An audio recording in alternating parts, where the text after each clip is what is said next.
Koyuki Hiyori xuất hiện lần đầu tại manga chương 909 và anime tập 892. Cô năm nay 26 tuổi, thuộc gia tộc Koyuki. Hiyori là con gái của Koyuki Oden và Koyuki Toki. Cô là em gái của Koyuki Momonosuke, nhưng vì cậu đã được gửi đến tương lai, nên hiện tại cô lớn hơn về tuổi tác cũng như hình dáng.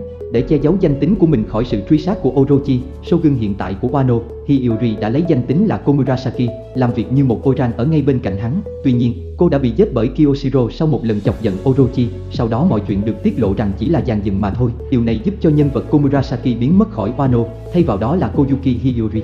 Về ngoại hình, Hiyori là một phụ nữ mảnh mai. Cô có chiều cao trung bình, với một mái tóc dài tới ngang eo. Hiyori sở hữu đôi mắt màu xanh lam, màu đặc trưng của cô ấy, với đuôi mắt hướng xuống khá khác biệt với các nhân vật khác. Đôi môi thì được tô son màu hồng fuchsia, nhìn khá nổi bật và rõ ràng là Hiyori rất giống mẹ mình, Koyuki Toki. Trong khi còn là Komurasaki, cô mặc geta để khiến mình trông cao hơn. Mái tóc của cô được tô điểm cùng nhiều bông hoa và ghim cài. Komurasaki mặc một bộ kimono lông thú màu đỏ cực kỳ sang trọng, lấp lánh dưới ánh sáng mặt trời, với tay áo được trang trí với một con công và những bông hoa trên đó. Được coi là người phụ nữ đẹp nhất Wano, vẻ đẹp của Komurasaki tuyệt vời đến mức mọi người hầu như không thể nhìn thẳng vào cô ấy. Chỉ riêng ngoại hình thôi cũng đủ khiến người ta ngất xỉu, thậm chí bị mù và xịt máu mũi như Sanji. Sau khi rời khỏi kinh đô hoa, thoát khỏi vỏ bọc Komurasaki, Hiyori xõa tóc xuống, với phần tóc mái che trán. Một số phần tóc được giữ bằng ghim trong một búi tóc phía sau đầu. Cô bỏ đi hầu hết các trang sức ngoại trừ một bông hồng với một chiếc kẹp vàng mỗi bên đầu. Hiyori cũng không mặc áo khoác bên ngoài nữa, thay vào đó là một bộ kimono lông thú màu hồng, với thiết kế hoa màu tím dọc theo tay áo và phía dưới. Đồng thời cô cũng tẩy đi màu sơn đỏ khỏi móng tay.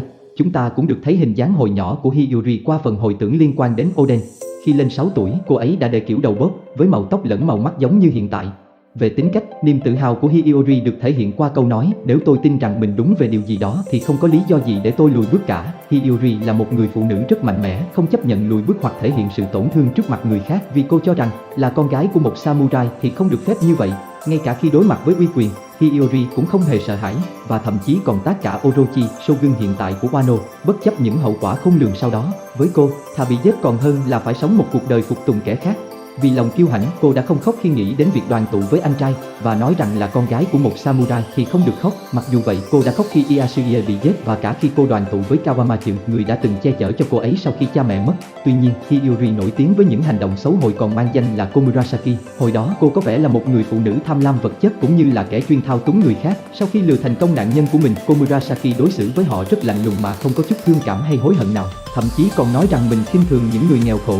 Tuy nhiên, sau đó, những kẻ mà bị cô lừa đã được tiết lộ là có tội, do chúng có những hành vi vô đạo đức, và sự thật là Komurasaki đã chuyển tất cả số tiền đã lừa được cho Denjiro để anh ta phân phát cho những người dân nghèo ở Wano thay vì giữ nó cho riêng mình. Thực tế, Hiyori là một người phụ nữ cực kỳ tốt bụng và nhân hậu. Cô tốt bụng với những người mà cô thân thiết, chẳng hạn như Toko, một Kamuro. Hiyori đã rất kinh hoàng khi Orochi cố gắng tấn công cô bé. Cô có thiện cảm sâu sắc với những người dân của Wano, những người đã bị Orochi và Kaido áp bức tàn nhẫn. Cô đã không kiểm soát được bản thân và bật khóc khi Ieyasu bị xử tử. Bất chấp lòng tốt của mình, Hiyori có nguyện vọng mãnh liệt là được tự tay giết chết Orochi.